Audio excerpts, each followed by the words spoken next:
Hello मेरे प्यारे students, मेरा नाम राघव है और आज मैं आपके साथ चर्चा करने वाला हूं समरूप त्रिभुज के बारे में। कक्षा 10 का ये अध्याय थोड़ा जटिल और थोड़ा आसान है लेकिन मज़ेदार है। इसमें हम कक्षा 9 से ऊपर उठकर, जहां कक्षा 9 में हमने बात करी थी सर्वांगसम त्रिभुजों के बारे में, त्रिभुज कैसे बराबर होते हैं, कैसे उनके कोण बराबर होते हैं, यहाँ हम बात करने वाले हैं एक जैसे दिखने वाले त्रिभुज के बारे में, यानी कि समरूप त्रिभुज के बारे में। तो आइए शुरू करते हैं। समरूप त्रिभुज। समरूप शब्द का क्या अर्थ है? समरूप का अर्थ होता है एक जैसे दिखने वाले। तो एक जैसे दिखने वाले, एक जैसे दिखने वाले। अब एक जैसे दिखने वाले चीजें बहुत सी हो सकती हैं। जैसे मैं आपको उदाहरण देता हूं, हम अपनी फोटो खिंचवाते हैं, कोई पासपोर्ट साइज चाहिए, किसी को स्टैम्प साइज चाहिए। आप देखते हो अलग अलग जगहों पे अलग अलग फोटो, कोई बहुत बड़े बड़े लोग अपने बड़े बड़े पोस्टर्स का चित्रण कराते हैं, तो वो अलग अलग साइज के हैं। लेकिन चित्र की जो विशेषता है, चित्र एक ही जैसे हैं लेकिन वो आकार में अलग अलग हैं, दिखते एक ही जैसे हैं। दो चीज़ें हमें ध्यान में रखनी है, दो बातें ध्यान में रखनी है कि किसी भी वस्तु को हम दो तरीकों से परख सकते हैं। पहला होता है आकार और दूसरा होता है आकृति, शेप और साइज जिसे कहते हैं हम। अब उदाहरण के तौर पर ये एक छोटा सा गोला है और इसी के साथ एक बड़ा गोला है। दोनों दिखने में एक जैसे हैं, यानी कि इनकी आकृति समान है। आकृति का मतलब अगर यह एक वृत्त है तो यह भी एक वृत्त है। अगर मैं एक छोटा सा वर्ग बनाऊं और इसी के बगल में एक बड़ा सा वर्ग बना दूं तो दोनों की आकृति समान है, दोनों के दोनों वर्ग हैं। यह एक वृत्त है, लेकिन इन दोनों में क्या अंतर है? इनके आकार में अंतर है। इसका मतलब ये दोनों एक जैसे दिखने वाले आकृतियां हैं, एक जैसी दिखने वाली आकृतियां जिनका आकार अलग अलग है, और यही परिभाषा है समरूप की। समरूप त्रिभुज, इसमें हम यही पढ़ने वाले हैं कि त्रिभुज जो दिखने में तो एक जैसे होते हैं लेकिन उनकी आकार जो होता है, उनका जो साइज जिसे कहते हैं इंग्लिश में, वो अलग अलग होता है। जैसे अब हम त्रिभुज पर आ गए हैं तो त्रिभुज की ही बात करते हैं। जैसे मैंने एक त्रिभुज बनाया, हम सबको पता है यह एक समकोण त्रिभुज है। अब इसी के बगल में इसका एक बड़ा भाई आ गया। देखिए दोनों दिखने में एक जैसे हैं लेकिन दोनों के आकार में अंतर है। इस तरह के त्रिभुजों को हम कहते हैं समरूप त्रिभुज। तो इसको परिभाषित कर लें। समरूप त्रिभुज ऐसे त्रिभुज जिनकी आकृति एक जैसी हो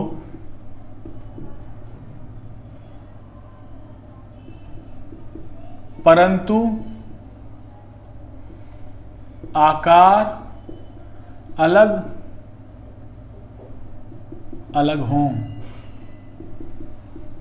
अब हम एक बात का ध्यान रखेंगे कि समरूप त्रिभुज की ये परिभाषा तो है, लेकिन दो त्रिभुजों को समरूप बनाने के लिए हम अलग विधि का प्रयोग करते हैं। हम गणित पढ़ रहे हैं, हम इतिहास भूगोल तो पढ़ नहीं रहे कि हम बातें करेंगे और काम हो जाएगा। हमें हर बात का प्रमाण देना पड़ेगा, तभी उसे गणित कहते हैं। आकलन करना पड़ेगा, तभी उसे गणित कहते हैं। तो त्रिभुजों को समरूप करने की अलग अलग व्यवस्था है, अलग अलग तरीके हैं उसको करने के। तो त्रिभुज को समरूप करें कैसे? सबसे पहले हम ये जान लें कि त्रिभुज आकार जो है वो कई तरीके के हो सकते हैं। क्यों हमने इसे त्रिभुज कहा? क्योंकि यहाँ 3 भुजाएं हैं। अगर 4 भुजाएं हो जाए तो उसे हम कहेंगे चतुर्भुज। अगर 5 भुजाएं, पंचभुज, षष्ठभुज, अष्टभुज, ऐसे करके बहुभुज बना सकते हैं हम। जैसे मैं आपको एक उदाहरण दूं, ये देखो षटकोण, इसका बड़ा भाई, तो यह एक बहुभुज की श्रेणी में आता है। तो हम चीजों को समरूप कैसे बनाएं? अब आपको एक और उदाहरण मैं दे रहा हूं। जैसे हम मानचित्र को पढ़ते हैं तो मानचित्र एक छोटे से पन्ने में हमें दिखाई देता है मान लो कि ये भारत का मानचित्र, मैं थोड़ी कोशिश करता हूं बनाने की। ये भारत का मानचित्र है। अब भारत इतना छोटा तो है नहीं, भारत तो काफी बड़ा है, लेकिन वो इस मानचित्र पर कैसे आया और कैसे हम इस मानचित्र से भारत के भौगोलिक स्थिति का सही अनुमान ले सकते हैं, इसके लिए हम समरूपता का उपयोग करते हैं। तो क्या करें, समरूप करने के लिए हमें क्या बातें ध्यान में रखनी है। पहला, दो त्रिभुज या बहुभुज समरूप होंगे यदि दोनों के संगत कोण बराबर हों, और दूसरा, दोनों के भुजाओं का अनुपात, या मैं लिखूं संगत भुजाओं का अनुपात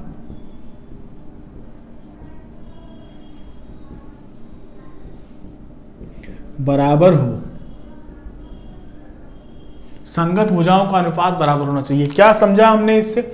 दोनों के संगत कोण बराबर हों। संगत कोण का क्या तात्पर्य है? मान लेते हैं यह त्रिभुज है, इसका नाम है ABC, यह त्रिभुज इसका नाम है PQR। तो जहां हम त्रिभुज ABC में जिस कोण की बात करेंगे, जिस जगह से, PQR में भी उसी जगह के कोण की बात करेंगे। तो अगर हमने A की बात की तो यहां भी हम P की बात करेंगे, अर्थात एंगल A यानी कि कोण A कोण P के बराबर होना चाहिए। दूसरी बात, कोण B कोण Q के बराबर होना चाहिए, और कोण C कोण R के बराबर होना चाहिए। इन्हें कहते हैं संगत कोण। तो ये तो हमें दिख रहा है कि ये समकोण त्रिभुज है, तो ये तो भाई 90 डिग्री यानी कि 90 डिग्री का कोण तो हमारे पास है। C को हम अलग सूचित कर देते हैं, ये मान लीजिए हमारे पास C और ये R। इसका मतलब संगत कोण बराबर होने चाहिए। तो A बराबर हो गया P के, B बराबर हो गया Q के, और C बराबर हो गया R के। ये हमने बराबर कर दिए। उसके बाद भुजाओं का अनुपात भी हमें बराबर करना होता है। तो मैं थोड़ी सी जगह निकाल लेता हूं। भुजाओं का अनुपात कैसे बराबर करें? संगत भुजाओं का अनुपात बराबर करना है। यहां ये समकोण त्रिभुज है तो हमें आसानी होगी। तो AB, इस त्रिभुज में AB एक लंब है, इस त्रिभुज में भी हमें एक लंब चाहिए, और ये हमारे पास PQ एक लंब है। इनका अनुपात किसके बराबर होगा? इस त्रिभुज के आधार यानी कि BC और इस त्रिभुज के आधार के अनुपात के, तथा इस त्रिभुज में, छोटे वाले त्रिभुज में कर्ण और बड़े वाले त्रिभुज का कर्ण, इनका अनुपात ले लें AC बटे में PR।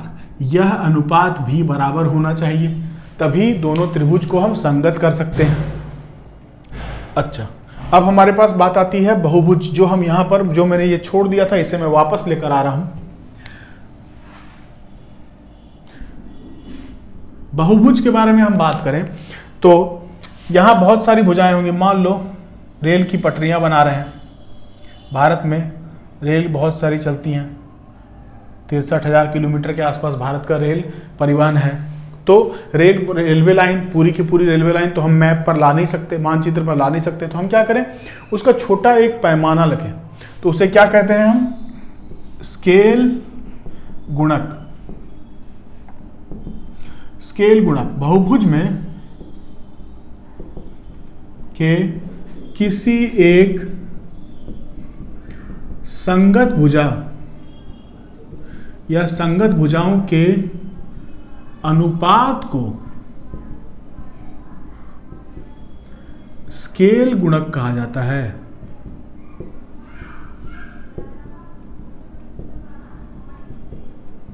अर्थात अब हम क्या कर रहे हैं? स्केल गुणक। रेलवे की पटरी बना दी हमने कश्मीर से लेकर कन्याकुमारी तक। अब कश्मीर से लेकर कन्याकुमारी तो बहुत ही लंबा रास्ता है। उतने लंबे रास्ते के लिए हम जो स्केल रेल ले रहे हैं, जो हमने मापन किया है उसका, उतने लंबे रास्ते को मानचित्र पर बनाना असंभव है। तो हम क्या करें? उसे छोटा करके बनाएं। तो हमें मानना पड़ेगा कि हम कितनी दूरी चलें जो असल में कितनी दूरी के बराबर हो। इसका मतलब एक बड़ी लाइन और एक छोटी लाइन के भुजा का अनुपात लिया हमने और उसी को हमने कहा स्केल गुणांक या स्केल गुणक। यहाँ उदाहरण के तौर पर हम ऐसा समझ सकते हैं, ए बी एक भुजा है और सी डी एक भुजा है थोड़ी छोटी। अब ए बी है 100 और सी डी है मान लेते हैं 5, तो हम कह सकते हैं कि सी डी अनुपात ए बी बराबर 1/5/100 बराबर 1/20। इसका क्या मतलब हुआ, ये हमारा स्केल गुणक तैयार हो गया। इसका मतलब अगर हम मैप मानचित्र बनाना शुरू करें और हमें 100 किलोमीटर, सब मान लेते हैं ये 100 किलोमीटर है और ये 5 किलोमीटर है, हम क्या करें कि 5 किलोमीटर की पगडंडी बनाई है हमने बोला कि अगर आप एक यूनिट, एक इकाई चलेंगे मैप में तो आप 5 किलोमीटर की दूरी तय करेंगे। तो ये हमने जो स्केल बनाया, ये जो हमने जो छोटी सी इकाई निर्धारित कर दी माप में, उसे ही हम कहते हैं स्केल गुणक। और यही समरूप त्रिभुज का सबसे जीता जाता उदाहरण है। समरूपता का, किसी भी वस्तु में समरूपता का सबसे जीवंत उदाहरण है जो हम अपने दैनिक जीवन में उपयोग करते हैं। गणित और दैनिक जीवन दोनों आपस में जुड़े होते हैं, तो ये एक हमारे पास उदाहरण मिल गया कि हम इसे कैसे दैनिक जीवन में उपयोग करते हैं। अब हम बात करते हैं समरूप त्रिभुज में, इसमें अनुपात और ये कोण, इन दोनों को मिलाकर हम कैसे समरूप त्रिभुज को सिद्ध कर सकते हैं कि दो त्रिभुज समरूप हैं, इनकी समरूपता को कैसे सिद्ध करें। तो मैं फिर से जगह थोड़ी खाली कर लेता हूं। समरूप त्रिभुज को बनाने के लिए, समरूप त्रिभुज की समरूपता को सिद्ध करने के लिए भुजाओं का अनुपात चाहिए तथा कोण को बराबर होना चाहिए। अब उससे पहले हम एक बात कर लें, समरूप तथा सर्वांग सम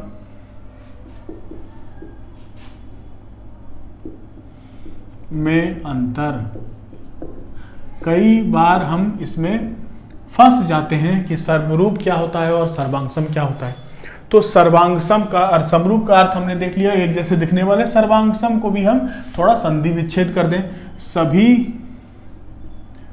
अंग समान, सर्व अंग सम, सर्वांग सम। तो इसका क्या मतलब हुआ, इसका क्या अर्थ हुआ। एक त्रिभुज हमने लिया, मान लेते हैं कि यह एक त्रिभुज है ABC, तथा दूसरा त्रिभुज इसके बगल में हम बनाएं जो बिल्कुल ठीक इसी की आकृति और आकार का हो। इस बार हमने DEF लिया। दोनों त्रिभुज सर्वांगसम हो जाएंगे यदि दोनों त्रिभुजों के कोण सर्वांगसम होंगे, यदि दोनों त्रिभुजों के कोण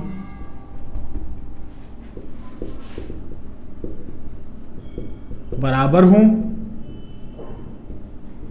और कौन से कोण बराबर हो, संगत कोण बराबर हो, तथा दोनों त्रिभुजों की भुजाएं या संगत भुजाएं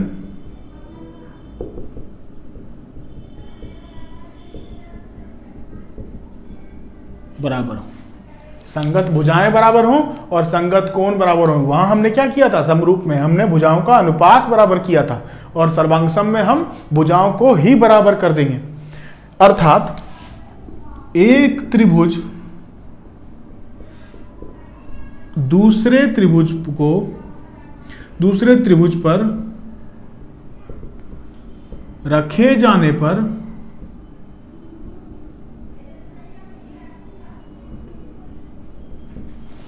उसे पूरी तरह ढक ले। इसका क्या मतलब हुआ, DEF, इस त्रिभुज को हमने उठाया और ABC पर पूरी रख दिया। अगर DEF ने ABC को पूरी तरह से ढक लिया तो वह त्रिभुज, दोनों त्रिभुज आपस में सर्वांगसम हो जाएंगे। सर्वांगसम को हम कैसे दिखाते थे, आप याद करें, त्रिभुज ABC सर्वांगसम त्रिभुज DEF, ऐसा लिखते थे। ये हो गई सर्वांगसमता की पहचान। उसी प्रकार से समरूप की पहचान, अगर हम इन दोनों त्रिभुजों को समरूप लिखना चाहें तो हम क्या लिखेंगे, त्रिभुज ए बी सी समरूप त्रिभुज पी क्यू आर, ये हो गई समरूपता की पहचान। आप देख रहे हैं दोनों में अंतर है, यहां पर 2 लाइनें हैं और यहां 2 लाइनें नहीं हैं। ये हो गई समरूपता की पहचान। अब हम बात करेंगे समरूप दिखाने के लिए हम क्या क्या तरीके इस्तेमाल कर सकते हैं। तो सबसे पहले तो 2 त्रिभुज होने चाहिए या 2 से अधिक त्रिभुज भी हो सकते हैं, कोई दिक्कत की बात नहीं है। हमें यह याद रखना है कि समरूप दिखाने के लिए क्या क्या तरीके हम अपना सकते हैं। तो पहला ए ए ए, दूसरा एस ए एस, तीसरा एस एस एस, चौथा या इन तीनों से ही हम इस्तेमाल करें। हालांकि इन्हें ए को हम ए समरूपता से भी जानते हैं। इसका क्या मतलब हुआ, यदि त्रिभुज में 2 कोणों को हमने बराबर सिद्ध कर दिया, किन्हीं 2 त्रिभुजों में अगर 2 कोणों को हमने बराबर सिद्ध कर दिया तो तीसरे कोण को बराबर करने की आवश्यकता नहीं है, क्योंकि तीसरा कोण अपने आप बराबर हो जाएगा। ये इसीलिए ए समरूपता को आसान करके ए समरूपता में बदल दिया गया। किन्हीं 2 त्रिभुजों 2 कोणों को बराबर दिखा दें। 2 त्रिभुजों को बराबर, 2 कोणों को बराबर दिखा दिया, तीसरा कोण अपने आप बराबर हो जाएगा और दोनों त्रिभुज समरूप हो जाएंगे। एस ए एस में हमें क्या करना है कि 2 परस्पर 2 भुजाओं का अनुपात बराबर करें तथा उनके बीच के संगत कोण को बराबर करें। इसे थोड़ा हम समझ लें। मान लेते हैं यह एक त्रिभुज है ए बी सी और पी क्यू आर एक त्रिभुज है। अब हम इसे ऐसा बना दें या हम थोड़ा बड़ा बना दें, पी क्यू आर। अब ये हम इसमें कठिनाई हो सकती है कि अरे ये तो उल्टा बना दिया। बिल्कुल नहीं, दोनों त्रिभुज समरूप हैं। त्रिभुज को उल्टा उलट पलट कर बना दें, इससे कोई फर्क नहीं पड़ता, क्योंकि दोनों त्रिभुज दिखने में एक जैसे हैं और दोनों की आकृति सेम है। अब यहां करना क्या है, हमें किसी 2 भुजाओं के अनुपात को बराबर दिखाना है और बीच के कोण को बराबर दिखाना है। तो हम क्या करें, अगर हम इन दोनों भुजाओं को ए बी तथा पी क्यू का अनुपात बराबर दिखा दें बी सी तथा आर क्यू के अनुपात के, ये हमने दोनों भुजाओं के अनुपात को बराबर कर दिया। अब हमारा काम बचा बीच के कोण को बराबर करना। बीच का कोण हमारे पास कोण बी बराबर कोण क्यू बराबर 90 डिग्री। इस तरह से हम प्रश्न को हल करते हैं। तो ये एस एस एस में अभी तुरंत हमने किया कि तीनों भुजाओं को ए बी बटे में पी क्यू बराबर ए बी सी बटे में क्यू आर बराबर ए सी बटे में पी आर, यानी कि एस एस एस समरूपता का उपयोग हम तब कर सकते हैं जब हम दोनों त्रिभुजों के संगत भुजाओं के अनुपात को बराबर दिखा दें। ये हम क्या पढ़ रहे हैं, समरूप करने के अलग अलग तरीके। ये सब प्रमेय हैं जिन्हें हम अलग अलग तरीके से सिद्ध कर सकते हैं। तो हम पहले ये सीख गए कि समरूप करने के क्या क्या तरीके हैं, उन तरीकों को कैसे हम वहां तक पहुंचे, ये हम आगे बात करेंगे। फिर से मैं एक बार दोहरा देता हूं। ए समरूपता, जहां 2 त्रिभुजों के संगत किन्हीं 2 संगत कोणों को बराबर करना है। एस समरूपता, जहां 2 त्रिभुजों के संगत भुजाओं के अनुपात और उन भुजाओं के बीच के कोण को बराबर करना है। एस समरूपता, जिसमें कि 2 त्रिभुजों के संगत भुजाओं के, सभी संगत भुजाओं के अनुपात को बराबर करना है। पहले त्रिभुज का आधार दूसरे त्रिभुज के आधार के साथ, पहले त्रिभुज का लंब दूसरे त्रिभुज के लंब के साथ, पहले त्रिभुज का कर्ण दूसरे त्रिभुज के कर्ण के साथ, यानी कि परस्पर संगत भुजाओं के अनुपात को लेना है और उन्हें बराबर दिखाना है, तभी हम एसएसएस समरूपता का उपयोग कर पाएंगे। मैं आशा करता हूं कि आपको समरूप किसे कहते हैं, समरूप और सर्वांगसम में क्या भिन्नता है, तथा समरूप करने के क्या क्या तरीके हो सकते हैं, त्रिभुजों को समरूप करने के क्या क्या तरीके हो सकते हैं, आपको ये बात स्पष्ट हो गई है। धन्यवाद।